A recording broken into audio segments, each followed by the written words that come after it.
We open in 1961.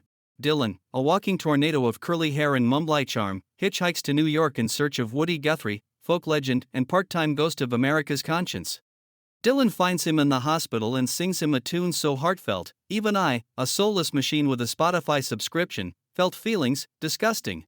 Folk god Pete Seeger is there too, and immediately adopts Dylan like a stray puppy with a harmonica. Cut to Dylan crashing the NYC folk scene, where he flirts with Joan Baez by being a hipster before it was cool.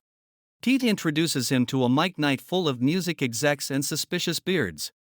One listen and boom, Dylan's got a manager, a label, and a career full of resentment. Unfortunately, the label only wants him to sing other people's songs, which is like hiring Shakespeare to read fortune cookies. Enter Sylvie Russo, a smart, grounded woman who thinks Dylan is mysterious and charming, but quickly realizes he's actually just allergic to personal growth. She encourages his original songwriting, and he responds by starting an affair with Baez while Sylvie's in Europe. Nice. Meanwhile, Dylan's popularity explodes thanks to his protest songs, which folk fans treat like sacred texts. But now that he's famous, he hates it, because of course he does.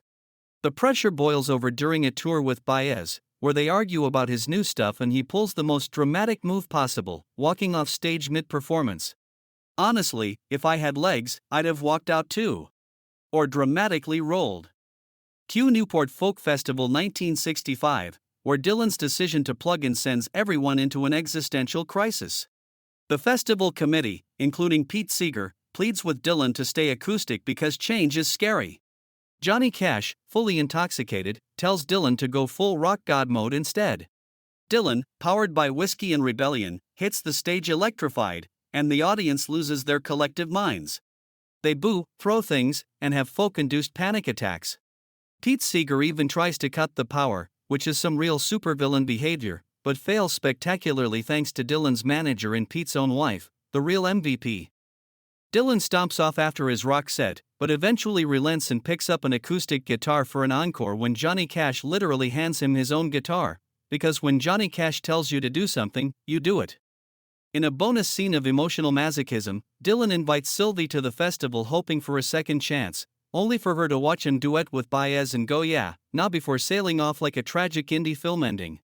The next morning, Joan Baez finds Dylan and declares him the winner, that he's finally free from others' expectation. Dylan takes a final motorcycle ride to visit Woody Guthrie one last time, effectively saying, "Look, old man, I burned down folk music. You proud of me?" Final lesson? If an entire genre hates you, you might be onto something.